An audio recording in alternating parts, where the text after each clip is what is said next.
welcome to the program from the State Assemblies, your window into the workings of Nigeria's state legislatures.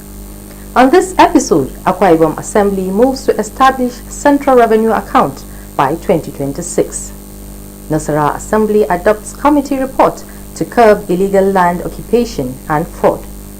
Plus, Ogun Assembly threatens no confidence vote on Works Ministry over poor road supervision. Details of this and more stories will be coming your way shortly. I am your host, Amina Saidu. Thank you for staying with us. In the week under review, Akwa Ibom State House of Assembly has passed a resolution calling on the state government to commence the creation and operation of a state central revenue account on or before 2026 fiscal year to serve as a central treasury repository for all state collected revenue. This was followed by a motion presented by the leader of the House, Otobongbo. Insika Koko reports. Presenting the motion, member representing Surubium State Constituency and leader of the House, Otobongbo, says establishment of the Central Revenue Account will integrate all MDAs and local government areas to ensure all payments due to the state governments are collected electronically and automatically remitted to the state Central Revenue Account.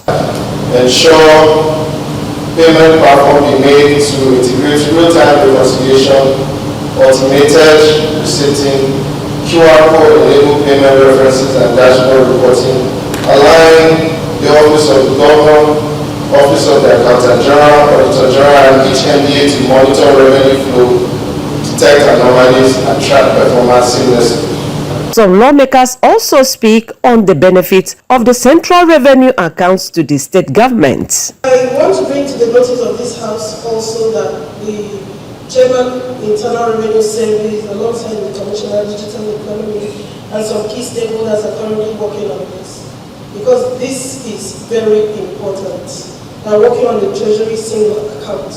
But as the General Committee on Finance and Appropriations, in the course of our appraisals, discovered that some monies are generated, and before you know it, they say it's been transferred to the internal revenue and all that. And some of these monies generated cannot even be accounted for. Mr. Speaker, the motion is very important, and I feel that this House, members of this chamber should rise to their feet to give this motion maximum support. Thank you, Mr. Speaker.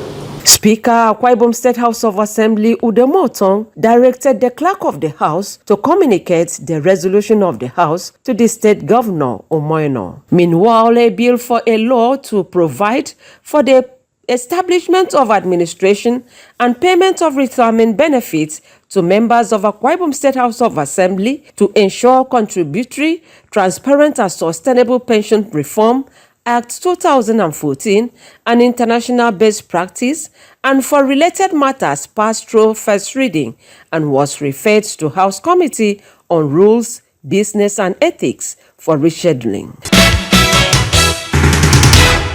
In a bid to sanitize land administration in Nasarawa State, the House of Assembly has adopted recommendations and observations of the report of the Committee on Lands and Survey on a bill seeking to prohibit forceful entry and illegal occupation of landed properties, violent and fraudulent conduct relating to land ownership and trespassing in the state.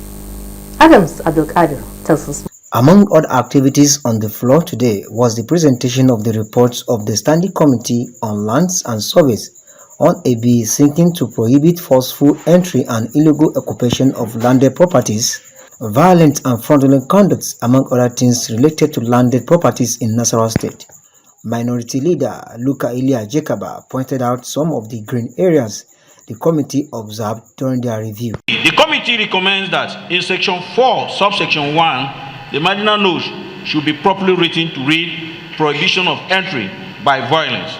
In the meantime, the House deliberated on reports of an ad hoc committee on teachers' recruitment scandal, while advising that people of unquestionable and proven character should be appointed to serve diligently and meritoriously. Those who indulge in sharp practices in the recruitment exercise, including the immediate past Teacher Service Commission chairman and his aides, who were staff of the Commission and those of the Ministry of Education, National Broadcasting Service, personnel of NSCDC, and police should be prosecuted by the security agencies.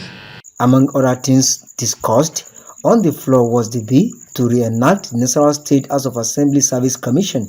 Speaker, Nasarawa State House of Assembly Danladi Jatio had directed the Committee on Rules and Business to present an amended bill to the House within 2 weeks. Instead of committing it to any committee, is our property, so I thereby direct that House Committee on Rules and Business to bring an amended copy of this bill within 2 weeks to us. Thank you very much. Thank you, Adams. Moving on, Ogun State House of Assembly has threatened to pass a vote of no confidence on the State Ministry of Works and Infrastructure over lack of effective supervision of contractors handling road projects across the state. This was while engaging the commissioner and contractors handling the reconstruction of the Abeokuta-Lagos Highway at the Assembly Complex in Abeokuta, Yemi Dalemo. The Commissioner for Works and Contractors handling the reconstruction of the Lagos-Abeokuta Expressway was summoned to the House over the slow pace of work and the continued agony of road users plying the expressway. The Speaker and lawmakers in their inquiry queries lack of proper coordination that can ensure smooth traffic during the reconstruction exercise. Engaging the State Commissioner for Works and Infrastructure, lawmakers blamed the ministry for lack of effective monitoring and supervision of contractors handling road projects across the state, a situation which generated into a heated argument. It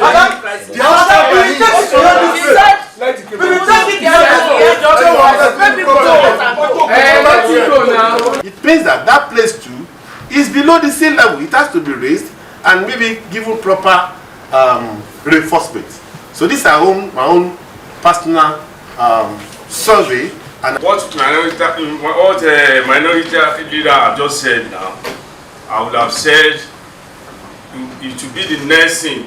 It depends on the response of the commissioner that will now tell us on the next move or on the next thing to do. Unless we want to deceive ourselves, unless this house want to disappoint the people that voted us in, that we won't pass vote of no confidence on the Ministry of Works because they are busy doing nothing on Ogun Road. No complaint of paucity of fund. What I see here is that the Ministry of Works, which is supposed to be the supervising ministry, has failed woefully, totally in discharging their duties. And one thing also we accept is when say supervision, I take responsibility for that. I wish I was correct. I wish I was correct that people are all over the place supervising site engineers. You need to bear with us a little more, please, and especially on the coming dry season. 24/7. We need we have a plan to attack everywhere. So everywhere will be. Our people will not spend. The lawmakers equally resolved to constitute committee of stakeholders to carry out palliative works on Adaton Asheru Ushiele Ibadan Road following the pains of students of Federal University of Agriculture FUNAB and Federal College of Education and other road users who threatened showdown with government on the deplorable conditions of the road. We may have to appoint a committee that will work on it and we can start as early as possible. So I'm committing at least the ministry to provide whatever machinery, the grader, to move the equipment around, and if you can get enough, also we roll it. The Speaker, Oludaisi Elemide, advised them to exercise more patience as palliative measures will soon commence on the road and to report illegal construction that could affect the current efforts of government on the road. And in Akwa Ibom State, the State House of Assembly has thrown its weight behind the repositioning of Uyo Capital City Transport Corporation to encourage modern urban transportation system in the state. Assembly correspondent Nsika Koko reports that the resolution followed a motion by member representing Uyo State Constituency, Uwemedimo Asoko. According to the motion, the Uyo Capital City Transport Corporation was established by the state's law as enacted by the legislature in 1993 and currently cited as Uyo Capital City Transport Corporation Law, Cap 159 Laws of Akwa Ibom State 2022. Mr. Sukwa noted that the inactive state of the corporation has caused disorganized and highly unregulated transport system within the state capital, which is unbefitting of a modern metropolis. He added that with the absence of a regulated board to pilot the affairs of transport system within the state capital, an organized and orderly transportation system cannot be achieved in the states. Call on the state government to, as a matter of urgent public importance, constitute a board in line with Section 2 of the law establishing the corporation to commence full implementation of the Uyo Capital City Service. 2. Mandate the relevant House Committee to exercise continuous oversight to ensure compliance with the above regulation. Mr. Speaker, our colleagues, I so move. Some lawmakers also spoke on the issue. We all know that this will enhance both economic, environmental, and social benefits if this city transportation is repositioned and properly organized. We know that it will also attract, under the economic benefits, a very good increased property values. Mr. Speaker, we don't know whether it's linked to the Ministry of Transport or it's linked to the Uyo Capital Development Authority. So, I think on the issue of oversight, since it hasn't been established, we cannot oversight. After due consideration, the Speaker of Akwa Ibom State House of Assembly, Udemoton, referred the matter to the House Committee on Works and Transport to liaise with the Ministry of Transport for its realization. Now, to ensure effective year-round monitoring of criminal activities on both land and waterways in Kogi State, the State House of Assembly has called for urgent attention to the Marine Police Station in Lokoja, the state capital. The call followed a motion raised by the member representing Lokoja 1 State Constituency, Bin Abaiya Shehu Tijani. Jacob Sani reports on deliberations at the House plenary. Kogi State, known as Conflict State due to its location, where rivers Niger and Benue meet. It also shares borders with 9 states and a gateway to Federal Capital Territory, Abuja. It is obvious that the state is opened to all forms of criminal tendencies. Worried by this development, member representing Lokoja 1 State Constituency, Bin Abaiya Shehu, believes that the rehabilitation and reconstruction of Marine Police Station in Lokoja is another proactive step to win the fight against social vices perpetrated on waterways in Kogi State. Concerned that without urgent intervention, we continue neglect of this vital security infrastructure will not only worsen insecurity along the waterways but also undermine the trust in the government's commitment to ensuring the safety and well-being of its citizens. The achievements recorded by the state government in terms of security should embrace the infrastructural activities of marine police.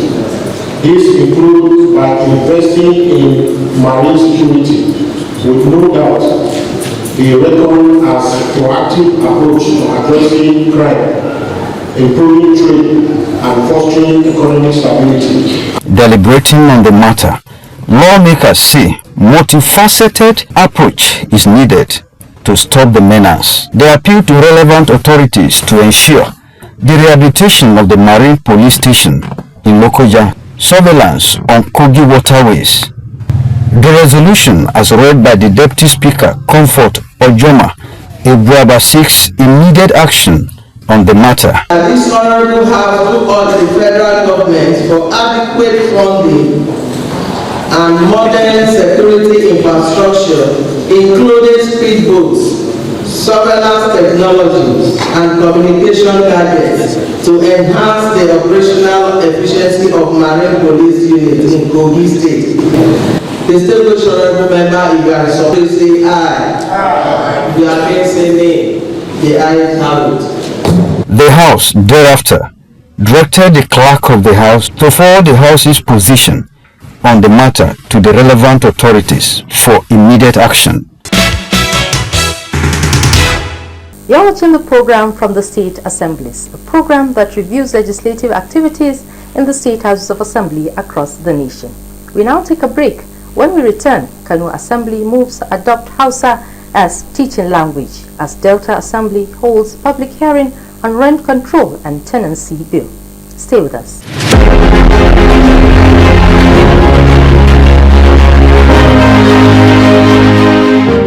Some moments never fade. Some debates still echo, and some decisions continue to shape our future. Stay back in time with us as we revisit the redefining plenary sessions of Nigerian's National Assembly. From intensive debates to landmark legislations, from voices of yesterday to lessons for today, we bring history alive. This is from the archives, where the past speaks to the present, and history guides the future. The right history revisits the debates. From the archives, only on NTA Parliament. Watch us on DSTV channel, Go TV channel, Star Times channel, and free to air.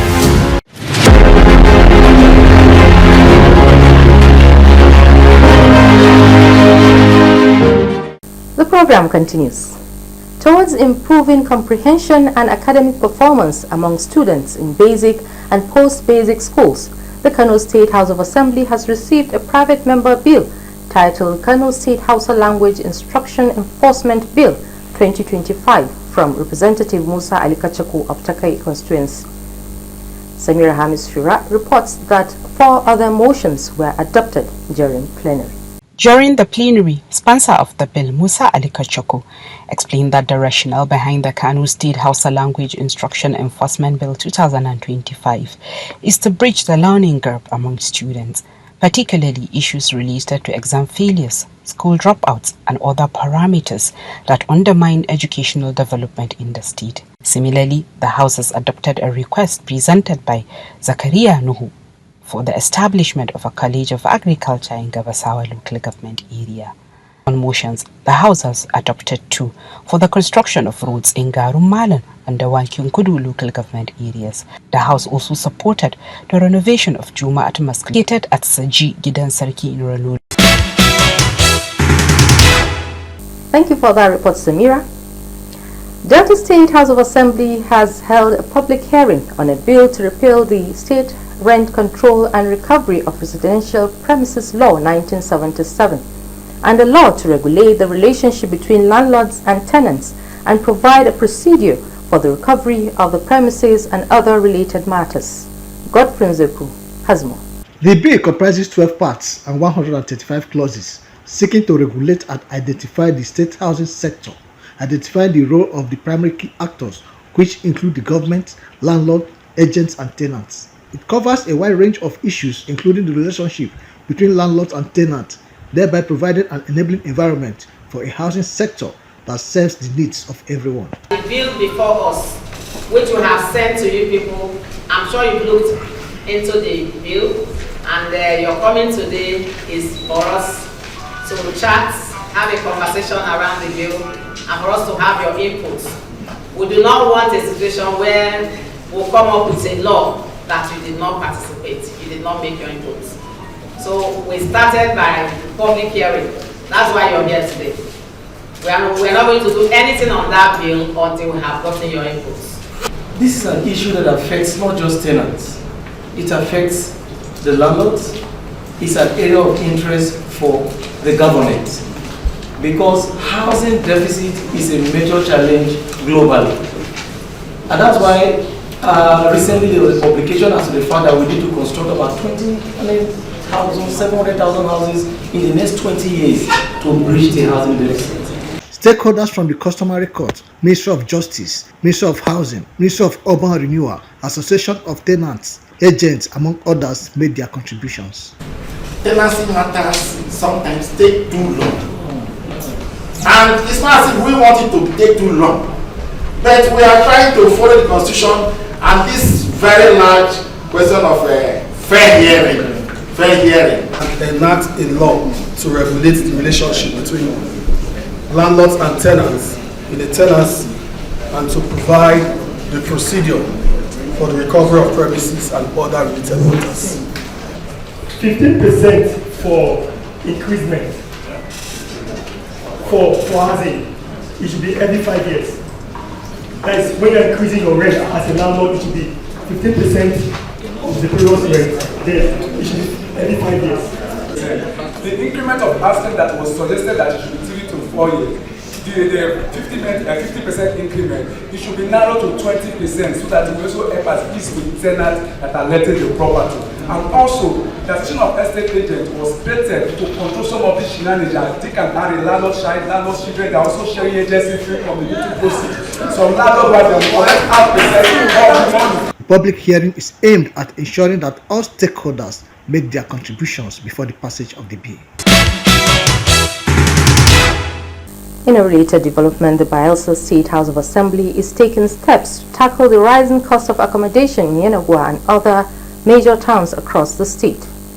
State Assembly correspondent Barato Apiriawe has more on the motion moved by the member representing Ekeremo Constituency 1, Taripoli, calling for regulation and government intervention. The Bayelsa State House of Assembly has turned its attention to one of the most pressing issues affecting residents, the rising cost of house rent and agency fees. The motion, moved by the member representing Ekeremo Constituency 1 in the Bayelsa State House of Assembly, Taripori, drew attention to the steady increase in rental prices across Yenagoa and other urban centers. Pori noted that the situation has placed a huge financial burden on civil servants, students, and low-income earners who struggle to afford decent accommodation. Call on the Ministry of Information to embark on public enlightenment campaign to educate landlords, agents, and tenancy on fair and lawful housing practices in the state. I so move, Mr. Speaker.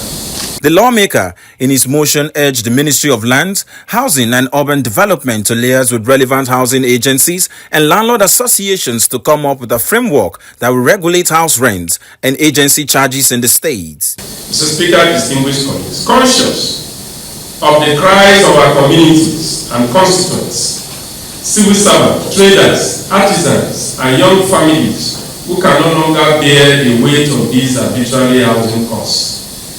Further conscious that it is our duty as the people's representatives to act decisively and protect them from economic exploitation and hardship.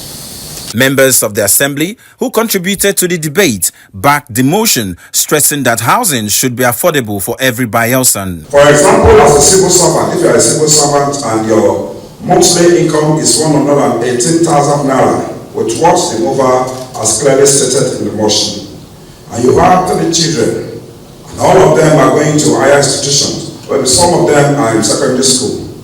Mr. Speaker, how can such a civil servant cope with that kind of money? Landlord must free our people from the slavery and bondage. It is not an offense for them to aspire to live in the city or in the urban centers. Making life unbearable for our people is a no. And I stand responsible of this motion and the entire House to say a big no to it. The 24 lawmakers of the Bayelsa State House of Assembly later unanimously directed the Ministry of Lands and relevant agencies to interface with landlord associations and report back to the House for further legislative actions. Kano House of Assembly says it will strengthen bilateral ties with the Republic of Rwanda for the benefit of the electorate. Speaker Jibril Ismail Falgore made this known while hosting the Rwandan delegation led by the ambassador to Nigeria, Christopher Bazivam, in his office. Samira Hamis Shira reports that the House has also received the Kano State Medium-Term Expenditure Framework for 2026 to 2028 for consideration. It followed an earlier engagement between Kano lawmakers and Rwandan authorities during an oversight visit to Kigali this year. The meeting focused on areas of mutual cooperation, including the possible establishment of Rwandan air flight routes to Kano, as well as initiatives aimed at boosting trade, investment and tourism between the two regions. I'd like to fact that there are many areas for cooperation, especially when you think about livestock. Rwanda is very involved in breeding and livestock development. When it comes to agriculture, we are doing actually what we can to ensure food security in the country. Earlier, the lawmakers also received the newly appointed commandant of the Nigerian Security Civil Defense Corps, Balabawa Bodinga, where issues concerning security and public safety topped the agenda. In another development, the House has adopted a motion of urgent public importance on suspected cases of diphtheria in some parts of Rano local government, sponsored by Representative Ibrahim Muhammad Malemi. And with that report, we come to the end of this week's episode of the program from the State Assemblies. Remember, you can still watch this episode, news and other programs on our social media handles showing on your screen. Thank you for watching. I remain your host, Amina Said.